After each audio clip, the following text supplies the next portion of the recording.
Good afternoon. Thank you for coming in, especially just immediately after the lunch. So I'm sure you guys might be slightly over on glucose. We'll make it as interesting as possible. My name is Samir. I'm a managing director with Primus. Have had the privilege of assisting Apur sir as he drove the whole AVGC policy at the national level. If I were to just set the context of why we are here to look at AVGC under the larger media entertainment space, if you really look at Avengers, Avatar, Game of Thrones, Top Gun, each of these have a common point in form of an Indian play, wherein an Indian studio is behind some of the amazing shots that have become a billion-dollar enterprise. But when we talk about that, it's a matter of pride, but also a matter of concern. Matter of pride, why? Because India is playing such a big role in global cinema, but also a matter of concern as to how little do we know about our own strengths and what more, else we could be doing. And there are many reasons to that, right? Whether it's the skilled youth that are available, the infrastructure that's available, the policy environment, how well do we interact with the global audience, how well do we use the digital platforms, many more reasons that are there. And for a country as big as India, where we are 18% of the global population, contributing to more than 3% of the GDP, but our share of the AVGC global revenue is less than 1%, and that has to change. And that's where Honorable Finance Minister announced a task force for AVGC and make India one of the global hubs in this particular sector. And who better than the people sitting on the dais here today, who have each contributed to creating that frame within which India would take a collective action to realize India's potential, and within the next 3 to 5 years, acquire more than 5% of the global share. That's the goal. Joined here by Shri Apurv Chandra, the Secretary of Ministry of Information Broadcasting, who has been the chair of the task force on AVGC, and under his leadership, the academia, the industry, the various states, the central governments have all come together to make this policy come out. We also have Ms. Megha Tata, who is the CEO at Cosmos Maya, one of the leaders in the animation space, and also focusing a lot on creating Indian IP. So we'll be very keen to hear from you. We also have Munjal Shroff, who is the co-founder at Graffiti Multimedia, someone who has been championing the idea of creating Indian-originated content. And we have great stories that he will be telling us and what we can learn from that. We have Mr. Biren Ghosh, who is the country head for Technicolor, the name behind some of the major blockbusters at the global level. He has been associated with this sector for over 15 years, has been at, sorry? Maybe since the coining of the word AVGC, but yes, 15 in Technicolor. So Biren has been one of the main voices as we had worked towards creating a coherent policy. We also have Ashish Kulkarni, founder of Puneryog Multimedia. Here he is. In fact, I would say in more than one way, the grandfather of this movement has been championing the cause of AVGC for many, many years, both at the central level, but also at the state levels. He has advised many states in creating their AVGC policies.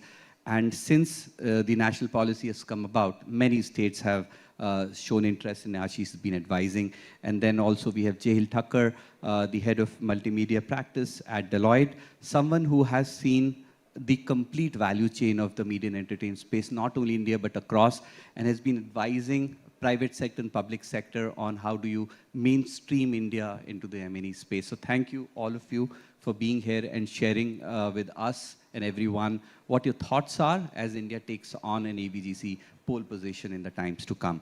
I would have asked Sir to speak, but then Sir suggested that he has already spoken enough. So I would start right away with a series of questions to everyone here with the focus that they all have. Sir, my question to you first, of course.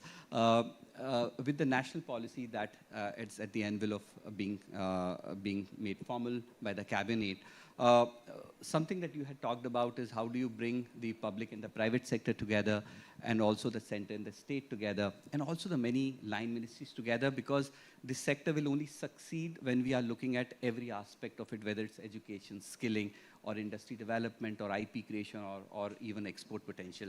So I would like to hear your views as to how do you intend and how does this policy help bring it all together, because that's a challenge, sir. Actually, all those who are working with us on the AVGC policy, they are all on the dais. So they are all knowledgeable enough, and they were all part of the creation of the AVGC policy and AVGC task force. As you mentioned, Sameer, the AVGC requires a cross-section of work from various ministries, various state governments, and they all have to come together, especially to meet the challenge of education and skilling. Then the states have to contribute in terms of infrastructure. And when the task force was created, we involved the various ministries as well as the state governments, and they were all a part of it. So and of course the industry, the doyens of industry in the AVGC sector, they are also sitting on the dais, and they were all part of it. And the report which was created was a collective effort of the concerned ministries, the industry as such, the private industry, which is involved in AVGC and which has strong interest, as well as the educational sector of AVGC and their experiences in that, as well as some of the state governments. After the report was formulated, we threw it open for public, for comments of the stakeholders, and we have received a number of comments. Those also are getting incorporated, and now we are in the process of finalizing the cabinet note for the national policy, which will go for interministerial consultation, and thereafter the final policy can be announced. We have held a session with the state governments on the 20th of April, where almost 25 state governments were represented. We have put out a draft AVGC policy for the state governments in public domain, and in that conclave, the state governments were told what is expected of them.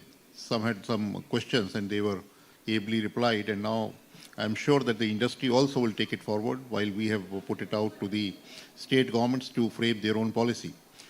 Some of the state governments are ahead, especially Karnataka, Telangana, Maharashtra, who are already doing something in terms of the AVGC policy, and it is for the others to take it ahead.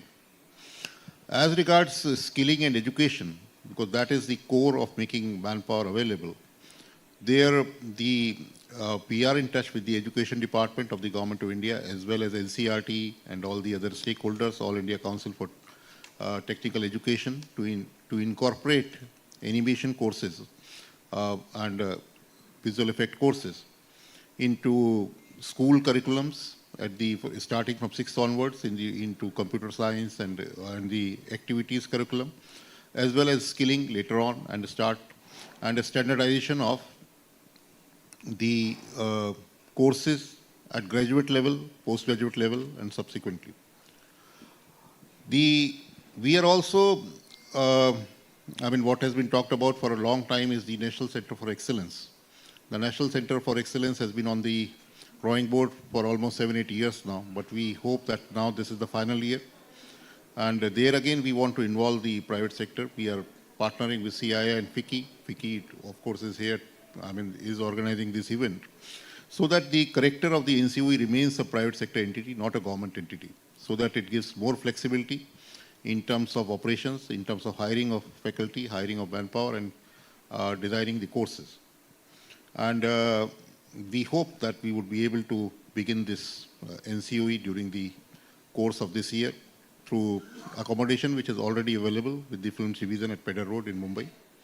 We also want to create regional centers for NCOE, not just one center at Mumbai, 5-6 regional centers as things go along, so that we can train more and more people, more and more children, and meet the needs of the industry. So that is how we propose to go about. Thank you so much, sir. Very inspiring. Next question to you, Munjal, is, and if we just extend this point about how the governments and the private sector comes together. You, with Ministry of INB, have collaborated to create the Krish Trish and the Bartley Boy, Bharat Hai Hum, which basically celebrates the unsung heroes of India's independence. Just tell us about how was this journey and how can this be replicated more? Because this collaboration, something if done well, can really create a multiplier effect. Yeah, thanks, Amit.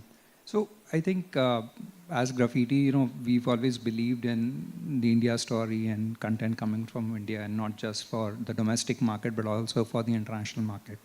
Our journey with KTB actually started with when Mega was heading Cartoon Network, and we produced a couple of movies and we took it to Cartoon Network for an acquisition. And subsequently, that relationship extended and we produced 6 movies with them, and in all, that franchise went to about 8 movies. I think close to about 40 million kids on see and watched it. Then in 2017, those movies were acquired by Netflix and released in 150 countries in Hindi, English, Turkish, Polish, Chinese, and Korean. And I think that was a huge endorsement for the fact that content which is as Indian as it can get, because these are traditional stories, folk stories, using folk art, folk music, that going on a platform like Netflix and then being, subtitled in so many languages was a big thumbs up that, that there's a hunger for Indian content, there's a hunger for good quality content, and then I think as subsequently when we realized that we wanted to continue on that path, so we were very keen to also bring to kids some of the unsung stories from the Indian freedom struggle, and which is where we presented the idea to the ministry. It was a pitch that the ministry had put out, and we won the pitch, and subsequently it got greenlit. So we are now doing the show, and very happy to share that we are producing about 52 episodes, on different, so across all the states. We are focusing on Northeast. We are focusing on a lot of women characters from the freedom struggle who most people don't know about. So I think it's about that, and I think as we dived into this, we realized that there are so many such stories. In our own research over the last 12 years on KTB, we found lots of amazing children's literature that exists in virtually every state. And I think that needs to be brought out, and that content resonates with not just within our country, but even outside our country. Similarly, I think what we're doing with the freedom fighters, eventually these are stories of valor, freedom, about celebrating, the commitment that these people had. You have to understand that our struggle started, it took almost 400 years. India as a concept didn't exist then, right? As a nation, but these people fought for certain values, and these values of freedom are universal, right? So we believe that these will not only work well with our audiences, but even for an international audience as well. And I think there's an opportunity for every state as well to look at their own culture, their own stories, their own history, and help bring those kind of stories to the fore. But I think really there's potential for some very unique content, and there's a market now for it. If I may come in, because with Munjal, I think it is one of the first collaborations which we in the Ministry of Information and Broadcasting are directly having with the private producer to produce animation. And this was part of the Azadi Ka Amrit Mahotsav, and they are creating animation for some unknown war heroes of the struggle for independence. And we hope that, I think the target date is August of this year, that some launch will, 15th August of 23, that launch will happen. But what is unique about this collaboration is, of course, this is the first between Ministry of Information and Broadcasting and the private. And as I was mentioning in the morning, because it should not be that we just keep on putting in the money and without any return. Here, it is a collaboration where part of the marketing is done by Munjal, so that the return also comes on what we are putting in. And if this experiment is successful, then that opens a lot of doors. For us to put in money, if the money is coming back, that opens a lot of doors. Because otherwise, just putting in money without any expectation of return doesn't really work. Thank you, Munjal. Thank you, sir. My next question is for Ashish. Ashish, you have been championing the cause of promoting the AVGC sector in India for quite some time. And as I was just mentioning, you have worked with more than 12 or 15 states. for them to have realized what the potential that this AVGC sector has to offer, not only in terms of providing the employment opportunity for the youth, but also to attract more and more industry into the state, and also as an outcome to promote the local culture of that state. So what has been your experience, and do you see coherence in the way the states have realized the value of this particular sector and the contribution it can make to the state GDPs? Yeah, so I think it's a long, it takes a real long time to convince any states. And as the nature of our governments, the officers who support you or who understand get transferred very quickly in 2.5 years, maybe sometimes 3 years. Yes. So if you get, officer who has done a policy in the state, like Apurva sir did a policy with us in Maharashtra, and then he comes as a secretary INB, it helps a lot because you're on a fast track thereafter. But to tell you frankly, every state in India always wanted to have a film industry into their state.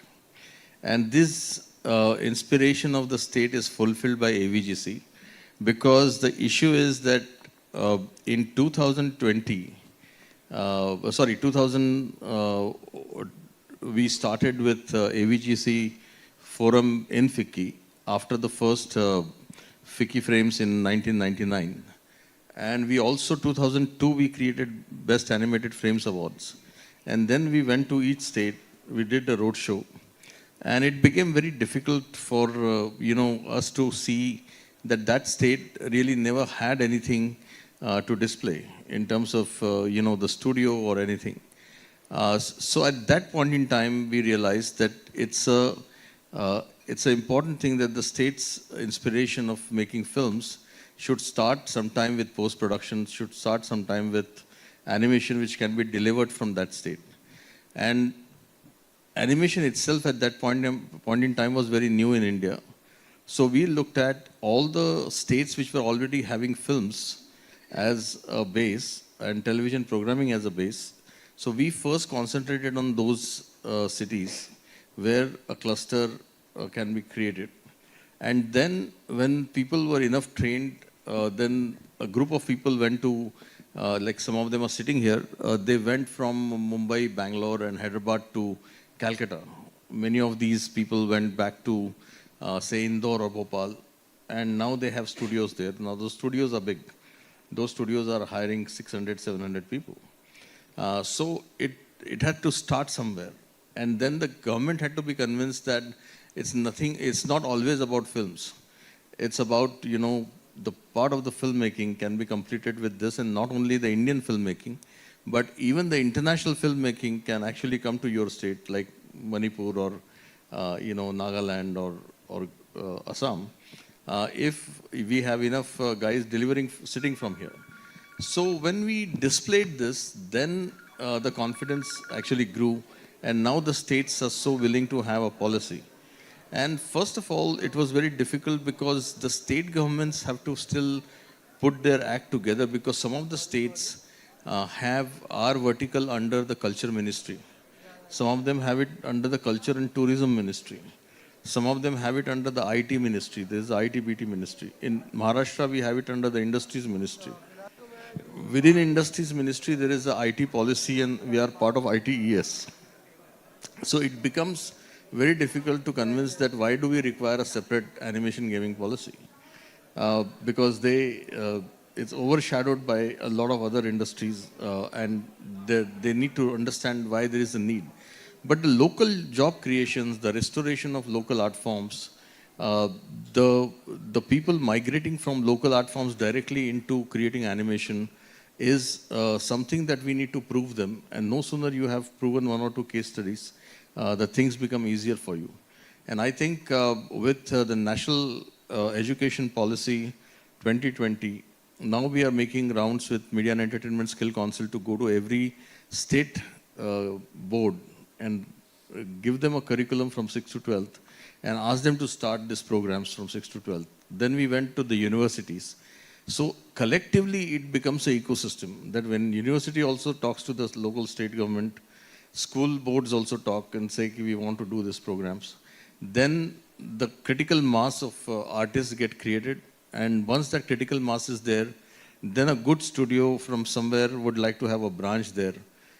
So that there is, they get out of the rut of poaching from the bigger studios. And that's when, that equilibrium starts getting established. But if it's supported by a policy, it is always good because then the incentive comes in. What we are talking about, the cluster development, the common infrastructure of, the real estate and the render farms, the studios for sound recording and many other things. All these are common facilities. They slowly come up when we actually do the clusters. So I think we are at a stage when most of the states are now wanting to do a cluster. And that cluster development, once happens, it's going to actually establish a very good industry base. And what we are talking about, how do we become a global power? It's only because of the clusters that all the creators from the world over would like to see, like what Munjal had very nicely pointed out when we were making a policy, is we have Make in India, we have, the whole policy of making India itself. It's a time that we look at creative industries and we say create in India. And that would be something which is be relevant for live action films, to comic books, to animation, to visual effects, to gaming, to everything. And then we need to also fine-tune the policy very, nicely so that Indian ideas starts traveling outside. Right now, it's the other way around. Even if you have to do co-production, it's a foreign idea that we have to go and get a co-production done. When we need to change the, side of the whole equation, and we want Indian ideas to become the center point for becoming a global property. So all these cluster making is going to help you do that in future. Thank you, Ashish, for that view. Just continuing on that point, Biren, about the states. A lot of states have shown the will and the intent in form of a policy, but often the challenges come in the implementation of it. But you have successfully advised the state government of Karnataka to have created a center of excellence which takes a concentrated approach to how the of course national international connects happen, and also the best in quality content gets generated out of India. So just give us a view of how the journey has been and something that the other states can replicate and learn from. Thank you. The vision behind what we are trying to do is very much a collaboration of industry and state government. So since we're talking about what should we do to become global, I'd like to actually first bust 4 myths. Myth number 1, it was referred to earlier, I think, when the presentations was being made for the report, is that we have the manpower in India. Animation, visual effects, games, etc. is nothing to do with manpower. It is to do with talent. It is to do with converting manpower into highly specialized skill sets. If we want to be global in what we do, we need to reorganize India by lines of craft, because every frame of film that anyone on the stage makes has almost 12 to 14 different specializations. And it brings me to my second myth. And the second myth, which was written on the top of a slide that was shown in the report today, is the extent by which we do back-end work. I object to that anatomical reference to what we do, because many of us do end-to-end work. And we are at the very front and center of what is happening in the globe. There are movies by the largest animation player in the world that we are creating in Bangalore, end-to-end, from pre-visualization and design of characters unto the delivery of the movie. It will be out next year, so I can't speak about it. And that's not the first one. So whether it is working for Meta and Zuckerberg, whether it is creating high-end shows that you've seen, we are an unrecognized Oscar. We got 270 people that worked on Pinocchio as being featured at Fiki Frames day after tomorrow. And these 270 people are unrecognized because you think of them as back-end workers, but actually they produced the movie. right? And so Pinocchio for Del Toro got that. And I think it's as worthy as anything else that we've done from India. The third myth I want to bust is this whole idea of how we create content. So I think the studio model will change quite a lot. And we are talking about here how we can design and develop something and then do that with studios here. I'm actually looking ahead of that. I'm saying we'll design and deliver here and we'll give the work to other countries. Okay? We may do some of the things that we've been doing. So look at it this way. 75 to 80% of the world's rotoscopy, paint and prep happens in India. Right? At the same time, we are 3% or 4% of the total visual effects market in the world. So what's changing is, from being 100% creator of roto today, that 30% is very high value work, and that's coming in, out here. So I would argue that if you take the top 5 companies today, you are looking at a situation where almost all the 30% or 20% of the total value of work is happening at the high-end, front end of development. So this is the third myth I want to bust. And the last one being that, by the way, work will follow where money is available. So while we make huge international blockbusters, we had a great foray into making Bhedia, which is the first end-to-end movie we did in India. It won the Dada Saheb Phalke Award day before yesterday. It won awards before that. Why is this happening? Because when you train talent to work on the best shows in the world, then that talent can create the best shows for India as well. So this is the learning and the insight that comes from them. And how do those shows make money, right? Because they're looking at the ability for distribution to monetize it. So all of these thoughts were what informed the COE, and we've had wonderful discussions with the Secretary and with all of you on the panel as to how we should reimagine what we should do with the policy, what we should do with the mission, what we should do with the NCOE, the Center of Excellence coming up, where all we want to do is to light the fire. The fire will go on its own. And I think to the Secretary's point about, hey, can we talk about not just grants and money being given in a format that doesn't have a return? So I think what we did in the Bangalore COE was, we made sure that equipments that could not be afforded by the industry, everyone told us, if you put this equipment and that equipment, it will not give you a return. We said, that is why we are putting it here, so that small, medium, and large companies can do photogrammetry, can create digital humans, right? And so if you look at today what Epic is doing in India with Unreal, and they had a competition for 14 movies, every single one of the 14 movies had to go to the Bangalore COE because that's where the origin of that pipeline took place. So the inventions that we with Indian talent have done on Jungle Book or Lion King and successive movies and Transformers out in the next 2 weeks is what we are trying to bring in as a cascading effect. And I think for the people on this panel that do wonderful work with Indian titles, until the 360 kicks in, right, with licensing and merchandising and the opportunity to do things that happen abroad, they're very risk averse in the Western world. They make a sequel, you'll do Fast and Furious number 100 and you'll do something else number 40. And until we actually create that universe. So the next phase of what we should be doing across government, industry and academia is to look at now what does it take to catapult it. When we came to Fiki Frames, we were 1% of the Indian media entertainment market. Today, we are almost 15 to 18% of that market as A, V, G and C, right? Now, how do we make this 1% of the global market to 18% there? So I don't think we can afford to wait 20 years to make that happen. And therefore, this conversation is about that. And the COE is just a pilot. I think many of you here have been to the COE there, and it will inform what we can do. And I think one of the things we are looking forward to, of course, is with the Secretary's help, right, is to make sure that the center here becomes like a mothership. And the states create a string of pearls. They do different things so that India becomes an ecosystem where all the boats can rise at the same time. We've incubated a large number of people in Bangalore. We have actually managed to get filmmakers, advertising makers, people who actually are in ed tech, health tech. Everyone has used these facilities.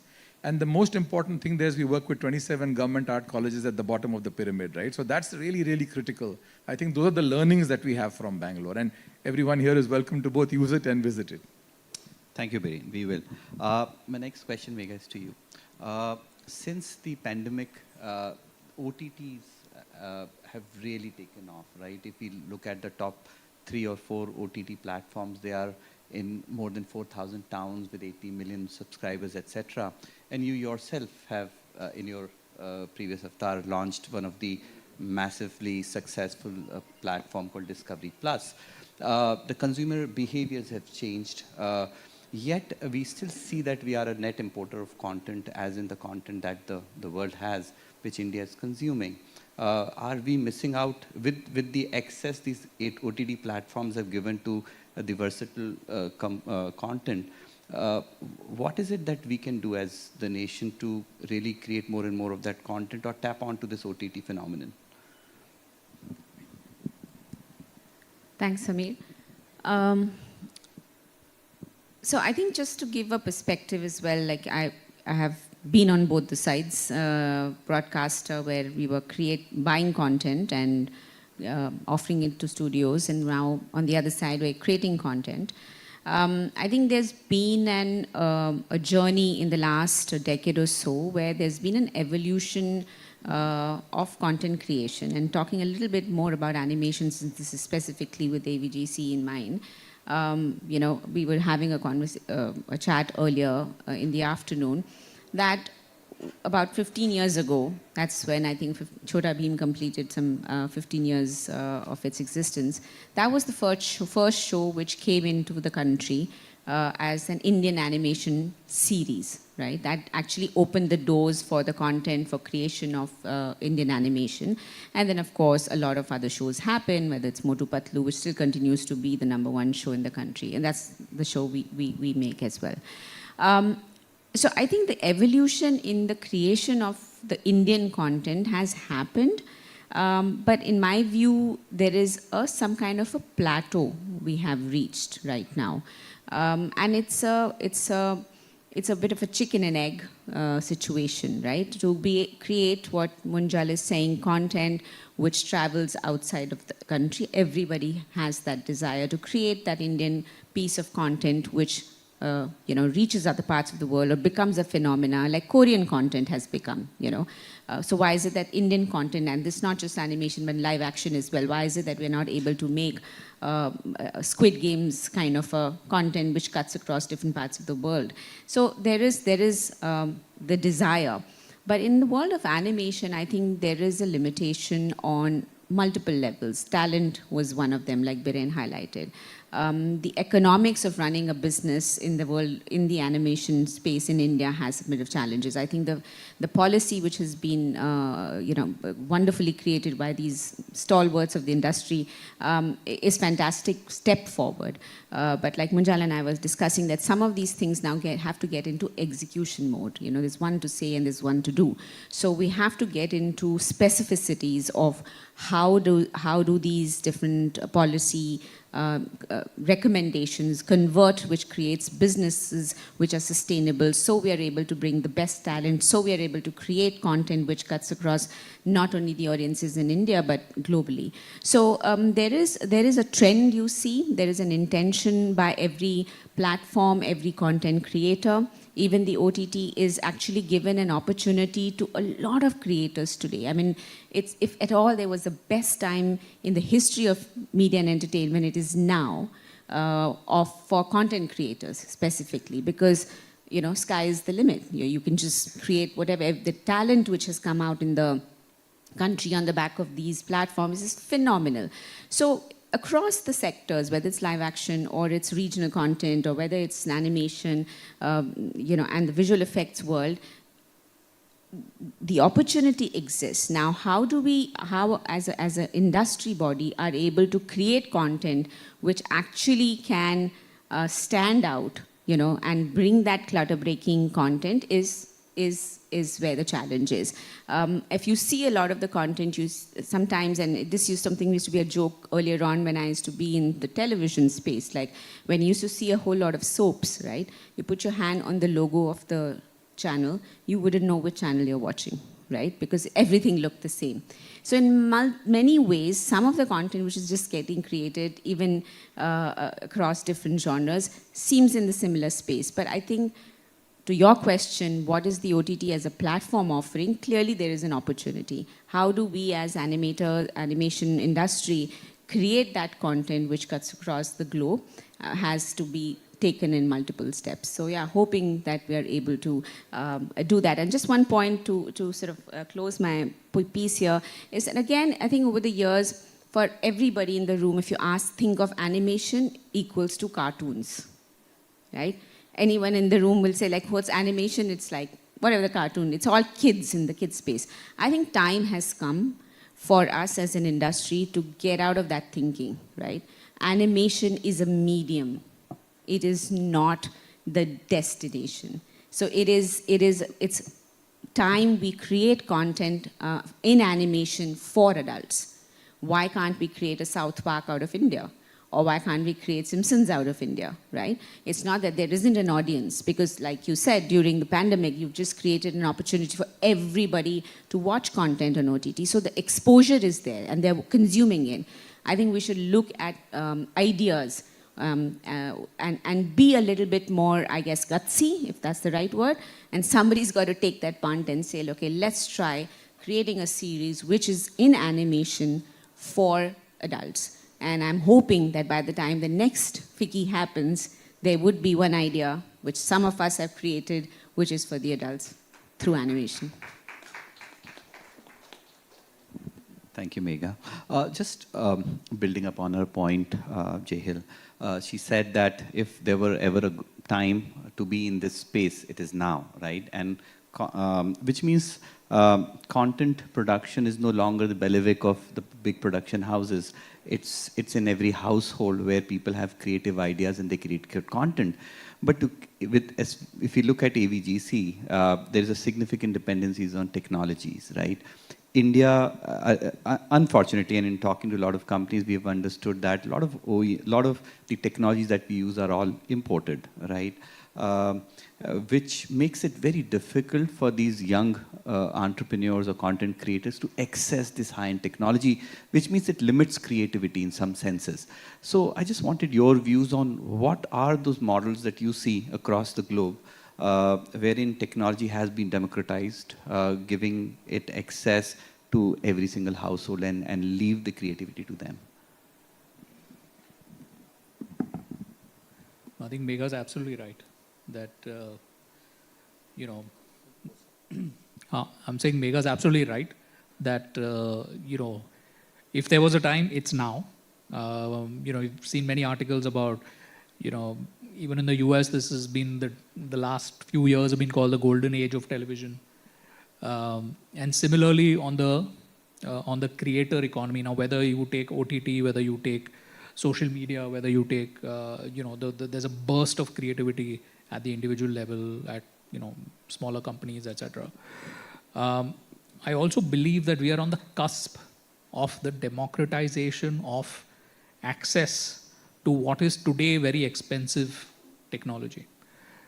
And we were discussing some of this at dinner, and the reason I say cusp is we are still maybe a couple of years out from, you know, from it to get for real use for some of these AI technologies to find common usage.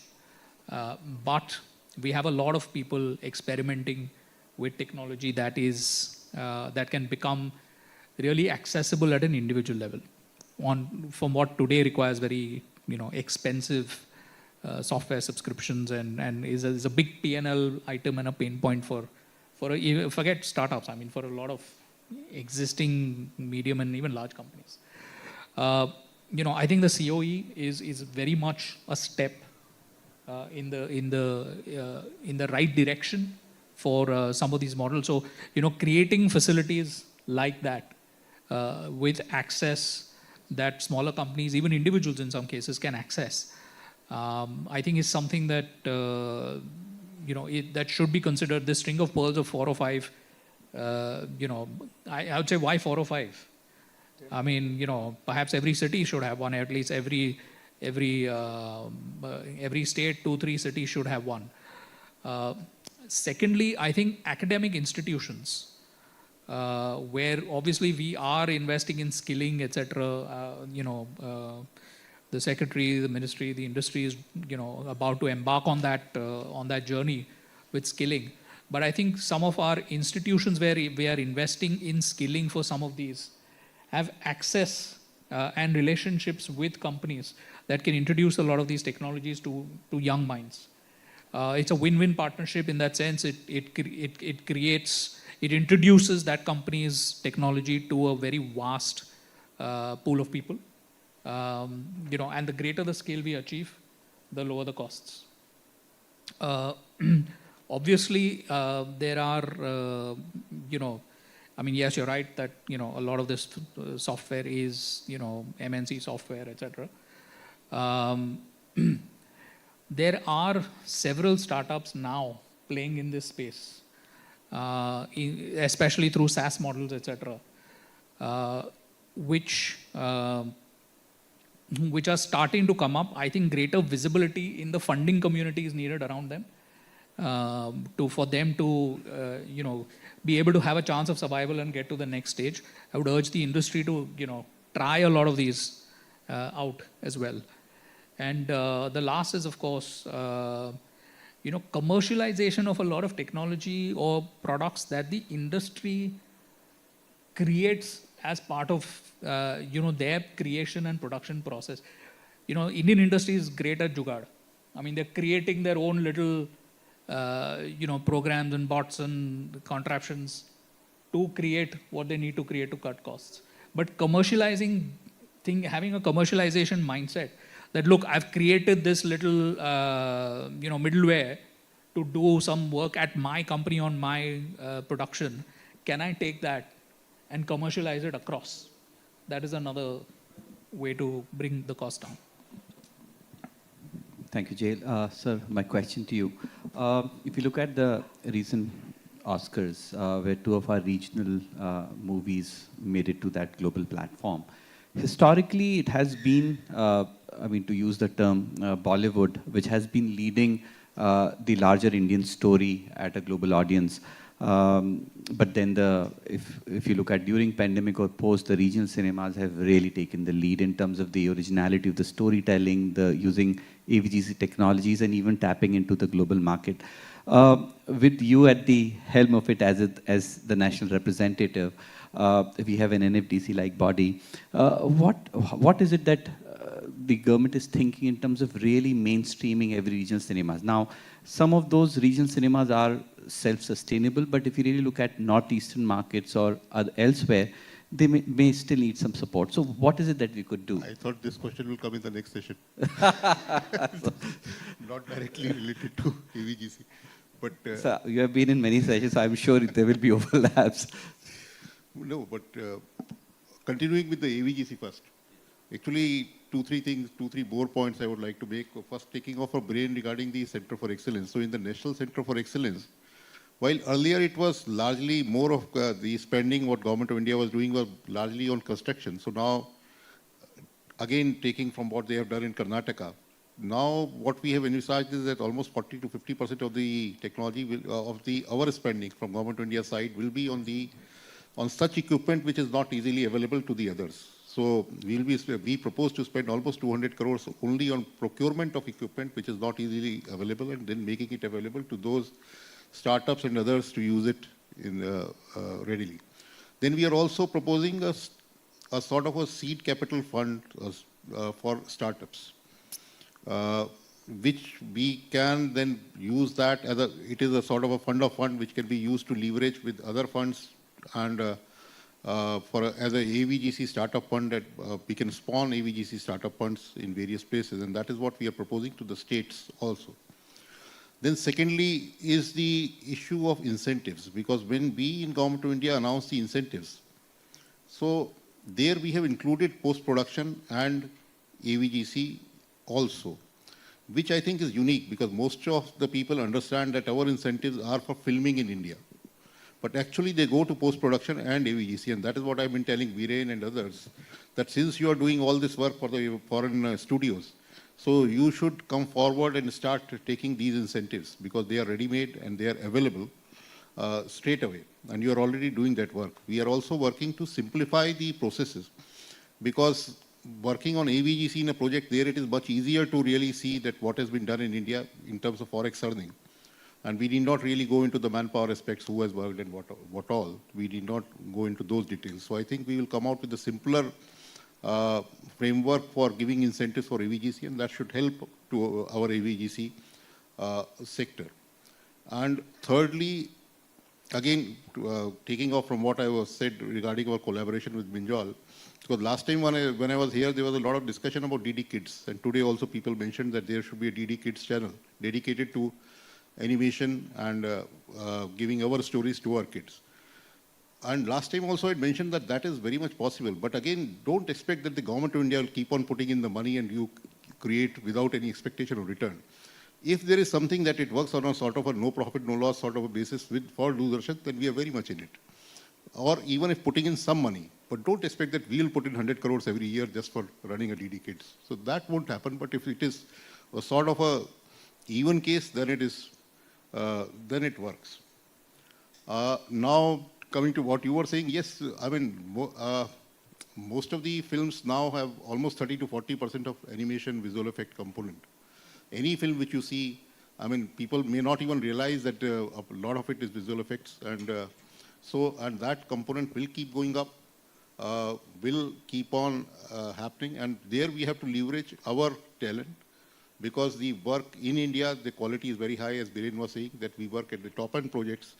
But even on the routine projects, with our manpower and with our quality of manpower and our cost structure, it is something like in IT that we are able to provide the services at a much cheaper cost and a high quality to the world. So animation and visual effects, that is also an area where we can do a lot in the future. Gaming is another sector where we have not really cracked the code. I mean, out of AVGC in the world, which is almost a $500 billion industry, gaming would be $350 billion. But Indian gaming is just about 3.5 billion. So there is a huge scope, and because we are, I mean, at our stage of economy, we are not really into high-end gaming. But as content creators, I think there is a lot of scope. And for that industry, you are also all mostly into movie production, not into gaming. Thank you, sir. Ashish, just continuing on sir's point about the financial viability of the many companies in this space. Because you work with a lot of states, we have seen some good incentives that the state offers to the companies for production or setting up shop. Just give us a view on some of the innovative incentives or financial support that you have seen, something that, again, can be leveraged across the nation. See, the support that is required on the financial side is in two ways. One is coming into the private equity way. One is into the projects itself. Now, we have been able to now convince some of the bigger funds and the banks to form a specific AVGC fund, which you will see rolling out in the next 3 months itself. And one of the biggest example that was created was when Sir was in the Defense Ministry, Maharashtra government created a fund which is a Defense Manufacturing Fund, which is led by IDBI. And the MIDC has put in 200 crores. So we have been now able to convince Maharashtra government that IDBI leads the fund. MSME fund from center is available. We are also talking to INV Ministry. The proposal will go there. But the state government, MIDC, has committed 200 crores to that. So that fund will become a 400 crore fund, which will be invested in private equity into the companies which are registered into state of Maharashtra itself. Apart from that, we also applied for a SEBI-approved fund, which is a larger fund, which is also coming from various people and various NRIs who want to invest into the media and entertainment. That fund is going to be led by some of the veterans from the funding, like the fund management side, but that is also a focused AVGC fund, which will be available for all studios all over the country. Now, if we really need to get to the co-production areas, because the world over, our industry works with the co-production mechanism. The big companies that are like Technicolor, Deluxe and all, they have an incentive of a different kind in the SEZs, and they don't create original content to that extent. They are mostly services companies. But the people who create original content requires the support in terms of development, in terms of pitching those ideas and converting those ideas into the real shows. And that's where the fund for incubating the idea, which is very successfully done in the state of Karnataka when where Abai and the government is doing, and they've funded people to create ideas. Then the support is given to pitch that idea to various people to make it into a complete project. And that's where the incentive is required. That's where you actually require platforms. Now, the thing is that when India had, liberalized the skies for broadcasting, and we were all completely dependent on broadcasters at this point in time, there was no restriction on them to create Indian content. So it's at the will of the broadcaster to see whether they greenlight Indian ideas or they bring content which is already ready from outside, dub it in our language and show it here. And that's where, our culture gets eroded. And that was a huge challenge that we had. But then Indian shows started getting TRPs like Chota Bheem, Little Krishna and all. We proved them wrong that Indian shows gets larger TRP than your foreign shows. And that's when they started investing. But it is a switch on and switch off situation. So we need certain areas where the incentive to create content, looking at co-production, because if 25,000 people in India work on Technicolor and many other studios and bring about 65% of the revenue, the 125,000 people are working on smaller cottage industry, which is actually building the industry to do Indian content. So I think the policy has to support both the sides. It has to support larger studios for bringing foreign work into India and also support Indian ideas to go global. So I think that's where we have given a balanced view. We have also said, we have given a model of how to run the DD Kids by partnering into DD. And I think one of the partnerships that happened with Munjal is on a similar line that we have proposed, where there is a 50-50 partnership between government and the creator. So I think if those kind of models are applied into DD, because a public broadcaster plays a very major role for greenlighting of new ideas. And in the absence of public broadcaster, it becomes very difficult because world over, the public broadcasters had been actually funding the large productions. And we have seen right from France, US, Canada, UK, Japan, Korea, they play a very major role. So apart from a pay TV, I think the producers here, if they are getting empowered and they are able to keep their rights with them, then they are able to build it on, those rights as a security, that those rights will keep on bringing them money. But right now, when you go to the broadcaster, you lose all the rights.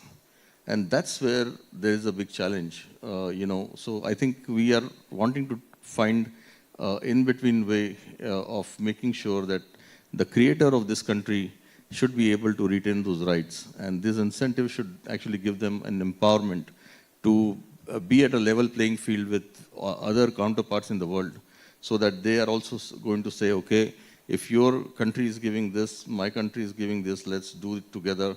The broadcasting would do. And it's not that the co-production funding doesn't bring back money. It brings back money for everybody. Sure. Thanks. Vijay, my question to you is going back to the original content. With the success of Bahubali and the RRRs at a global platform, tells us that there is an audience that Indian storytelling has found. But if we really look, and then the younger generation is really tapping into that space. But still, as Ashu was saying, that it's been hit and miss, right? Not all of those stories find the success. So if I were to really advise the young entrepreneurs or MSMEs or startups who are creating content and can tap it to the global audience, what is that code that they need to crack in terms of what is that storytelling, or what are the Indian stories that find their resonance with the global audience, non-Indians as well? So I think fundamentally, I think any piece of content, when you look at it, I think you are looking at it from the standpoint of, is it different, right? Number one. So when you look at content, I mean, if you just look at the kind of content we are consuming today, we're consuming a lot of Korean content. Why are we consuming that content? It comes from a different cultural space. It's very different from what we are used to consuming, right? Obviously, that's one. Second is quality of content, right? So most of these shows, if you look at the production quality, is extremely high. And I think one of the factors, particularly I would say in animation, is that we need to raise the bar in terms of quality. Our own show, KTB, I think one of the reasons why it went on to Netflix is also the fact that the production quality was very, very high. You know, so I think that's again a very important aspect. You know? So I think anything that you look at creating, are you able to offer the global audience something unique, something different, right? Number one. Two, you know, I think it's about striking that balance, that how much of you know, if you talk about from a cultural perspective, how much of that culture influences your storytelling, you know, and I think it's a very tightrope walk, right? How much of the Indian influence do you bring in so that the product is esoteric or unique enough? At the same time, it's not too overwhelming that I need to be an Indophile to appreciate the content that is coming out, right? And it's that balance. So, I mean, we did a show called Deepa and Anu with Netflix, you know, and Biren, to your point, I was the Indian creator, and the entire work, actually the international crew worked on it. You know, we had Daniel Ingram, who was a 5-time Emmy Award-winning music producer, who did the music, right? The entire production happened out, you know, but it's an Indian show created by an Indian creator with an international crew for a global audience. Netflix released the show in 27 languages, right? And we were very, very lucky to have won, not one, but 4 Kidscreen Awards at Kidscreen in Miami earlier this year. We won the Best New Show, Best Inclusivity, Best Music, and Best Talent. I think, I'm not sure if any other show has actually matched that in 1 year, right? So that's endorsement that Indian content works, right? The story is about a 6-year-old girl and her pet elephant, and she's born in a family that runs a bed and breakfast hotel. I think it's as Indian as the motel industry in the US, right? You can't get more Indian than that. But I think the telling, the storytelling, the aspects, how much of the Indianness we're bringing in, it's finding the tightrope. You know, even right from what we want to call those characters, right? I mean, like the first voice cast that came back to me either had a very thick Punjabi accent or a South Indian accent, you know. Or, I mean, should we call this family Singhs or should we call them Swami? And I said, no, I don't want either of them, right? The first cut of music that came had only sitar and tabla in it. And I said, hey, there's more to India than just these 2 things. You know, so I think it's about that voice and understanding that audience, you know, your global audience. That a kid sitting in South America, a kid sitting in London, a kid sitting in Sao Paulo or New York or Washington or Detroit has to be able to appreciate it, right? And I think that's the tightrope walk that as creators we need to find, you know. So, and I believe that people are seeking Indian content. I mean, the 2 Oscars is proof enough. I mean, that you know, there's a hunger for our content. You know, it's about just finding the right kind of pitch and obviously going out and taking a punt. You know, it took me 10 years to get to that point of eventually getting a show with a partner like Mattel on a platform like Netflix and for it to become a Netflix original. And it had no track record, right? It was an original IP. It straight away launched on Netflix, right? So you have to be patient. But you know, I firmly believe that where we are today, I think there's a tremendous opportunity, you know. And you know, honestly, kudos to Apurva sir and the team. Honestly, at every forum, the language that people from the ministry, Apurva sir, you know, it reflects the fact that they have understood the pains of the industry, you know, and they are putting it into policy. And I think let's also take cognizance of the fact that this is policy 1.0. It doesn't stop here, it starts here, right? I mean, Canada took 25, 30 years to perfect their co-production, you know, policies, right? I think we've just started. So I think we have a long way, and I think we made a good start. I think the fact that we were able to see these policies from all over the world and bring some of those best practices in, right? So I think it's a good start, and you know, kudos, sir. I would really say hats off to Apurva sir and the team. I think they deserve a round of applause for the time and bandwidth that the ministry has spent on this sector. You know, in my 15 years of serving as a co-chair at FICCI, I have not seen that kind of commitment from any previous team at INB. So thank you so much, sir. Thank you, Majal. The feeling is mutual. The role that Apurva sir has played in terms of leading us all in the common direction. Moving on, Megha, I have a question for you. You did touch upon in your previous talk about, you know, animation is often juxtaposed with sorry. Animation is often juxtaposed with cartoons, right? And traditionally the audience has been children. But lately we have also seen that there is a more and more of adult uptake and also the content. We can look at a Shrek-like movie or Ice Age, which still had, which was still intended for the younger audience, but had a lot of adult audience as well. So I have two questions for you. What is it that, if you look at animation in particular, is the approach that the content creators should take when they are targeting adults as far as animation is concerned, number one. Number two, do we really have that kind of skill set? I mean, at least in talking to a lot of, in fact, Mohit and I were also talking in terms of the skills that are available in India with respect to animation to that level is still in its progress stage. So what is your view on the skills that are available in India, and what is it that at least your experience has been, and what needs to be done? Thanks, Amir. I think I'll just build on what Munjal was mentioning. So clearly, there is an opportunity which exists in terms of creating content for adults and animation being a medium for that. But in my view, when you look at the kind of content which has been cutting across everywhere, whether it's kids or live action, I think its ability, it's the story, and it's the ability to tell that story in a way that it connects and relates to the audience you're reaching out to. So it goes beyond the quality versus, it's quality is important, surely, but it is also about, you may have the best looking product, right? Film industry has shown us that. You may have the A-grade actor, but the movie didn't work, and something from nowhere comes and makes a box office hit. So it's all about the ability to tell the right story. And also when you look at the content which is coming from globally and we ourselves in India are consuming, sometimes it's not about the particular country's culture which is being exported.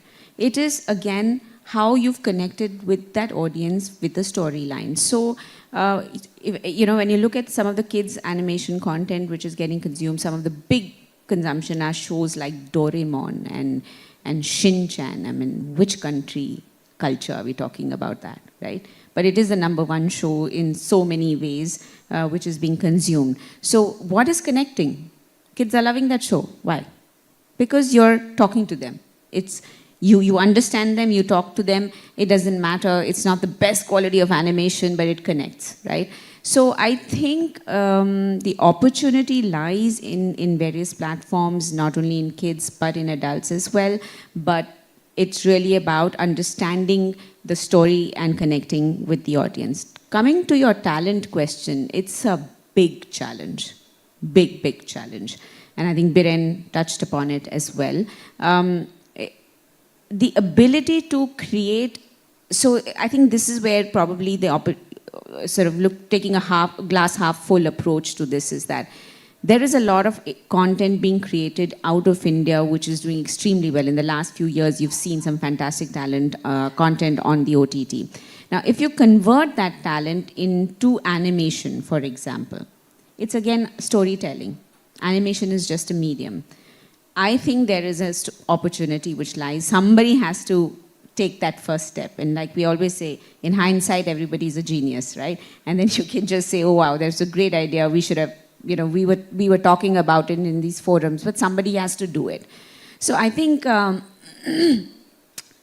we really would, it'd be wonderful to have content creators across, whether it is in the world of animation and the live action, to collaborate and look at some kind of stories which can be created, talking to the adults, whether within the, and OTT is a great platform. This is where they are taking bets, they are taking risks. And I think, Deepa and Anoop is a great story as well. It took him many years to convert that. But so are shows like Mighty Little Bean, for example, which is doing extremely well on Netflix as well. So there are examples, but they're few and far between. Do we want more of that? Absolutely, yes. How do we go about it? I think that's where conversations have to happen. There has to be collaborative approach between creators and platforms. And like Mr. Chandra was saying that, just like government doesn't want to just say, take money and, I just give money and figure it out, but I think there has to be a collaborative approach. And that stands true even in the private sector. And I think that is where we're hoping that some of us are able to crack that formula. So, I think obviously the maturing of the audience in India is slowly happening. And I think that there are enough experiments also happening. I don't know how many of you watched a movie called Bombay Rose, right? Go and watch it. It's still available on Netflix. It was made by a friend called Gitanjali Rao. Beautiful film. Clearly not meant for kids. It's a mature subject. Beautifully done. I think it won the Cannes Award also, if I'm not mistaken, right? Closer home, we did 2 documentaries with Discovery Plus, again, when Megha was there, with Neeraj Pandey's company, where we used animation to the storytelling. We did 2 documentaries. One was Secrets of Senoli, which was about a archaeological discovery that happened. And the second story that we did was Secrets of Kohinoor, where we, in a 90-minute documentary, 2-part documentary, almost 25 to 30 minutes is animation.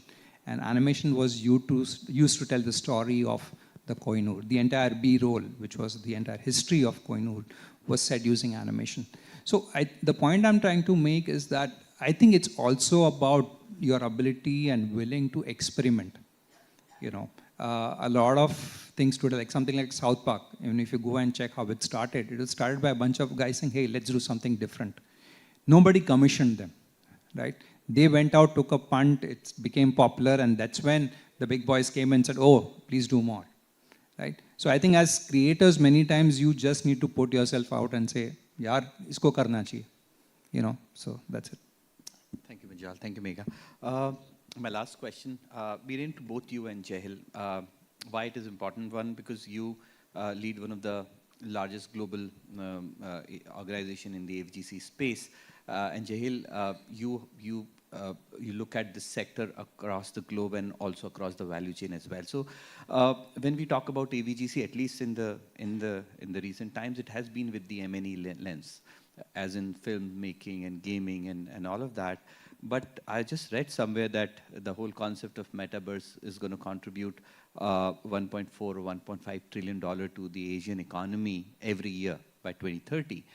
Which would mean that there would be many more use cases of AVGC technologies and skills beyond just the media and entertainment. So I just wanted to pick your brains on what do you see as the use cases and what should be the channel where we progress towards it? So it's a great place to end, because that's going to be about the new beginnings in this industry. I think it's really important to recognize that the reality that we see today is broken. It's also very important to realize that I talked about 70–80% of certain types of work coming into India in visual effects will get broken. I think we also have spoken about the fact that there's this whole services angle, and if the topic is how to become global and get those big numbers is going to come from services. The IT industry hasn't cracked the idea of creating products. And of course, there's a lot, and that's an ongoing conversation. I think the mentalities to create products and the mentalities to create services is very different. Companies like ours are trying to join the 1,600 GCCs in India, global capability centers that actually will catapult India into a much larger space in the technology area. And applying this here is important. I think we need to end on 3 questions that we have to ask ourselves, just the Indian context. Why has so much venture money chased games? The venture money is in hundreds of millions of dollars that has come in, not for the nefarious reasons that we think and accuse them to do that. They are legitimate companies that create legitimate outcomes. They see the opportunity of India making for the world. They see that there is a home market of 550 million people, but they see a world market of many other billions. That's the reason people put money where money will come back. Even the government is saying that. But the government has to act like a launch at a NASA base, right? Where they create the first level of propulsion, and then the rocket goes and it goes on its own into where it has to go. And we talked of funding earlier. We actually have a fund called Kitwin 4. It's the 3rd fund. That was 3 IT funds, and now there's a AVGC fund in Bangalore. The difficulty is even to get people to create business plans to come and take this money. So after you create the fund, your problem doesn't end, it starts. Okay, we have got 2 calls for applications with STPI in the Northeast, where people who are really smart and who know what they want can't articulate that in terms of coming and taking an application. And the other, I think, 2 points that were made earlier was, really about international movies, regional movies, and Oscars. Awards are a byproduct. You don't make a movie to win an Oscar. You make several movies, one of them wins an Oscar. The fact that you won an Oscar is a great accomplishment, a great tribute, etc., etc. But I think the conversation about today is the commercial conversation. It's the conversation about, everyone says that, oh, look at the movies and what we've done abroad. By the way, 900 crores was the local collection of RRR, 195 crores was the international collection. Hollywood movies, which was to get 5 and 7 crores in India, are getting that kind of money from Indian audiences today. So let's actually make the right benchmarks, because we shouldn't be looking at the wrong benchmarks in order to create the industry's next story. Can we do much more than 195 crores abroad? For sure. Should we be doing that? Yes. Till about 10 years back, US collections and box office of all the big movies was 65% local, 35% international. It's the reverse today. So even Hollywood starts looking at the global market, and I think those are the kind of benchmarks we should be looking at. In the interest of time, I'll pause here. But I do want to, again, compliment you, Apurva ji, for your leadership. I don't know. I think the AVGC future lies in changing the government rules and not being able to change the Secretary INB. Thanks. I'll just take a minute to address your question. You're absolutely right. And we need to look at the market just beyond media and entertainment. The addressable market, if we expand our minds around both animation, VFX, and gaming, of course, is a massive, massive sector. Globally, much, much bigger than the media and entertainment traditionally. But even if you take the applications of these skills within things like pharmaceuticals, I'll give you an example of what us as Deloitte are doing, right? We have a practice or a division called Deloitte Digital, where we are essentially, an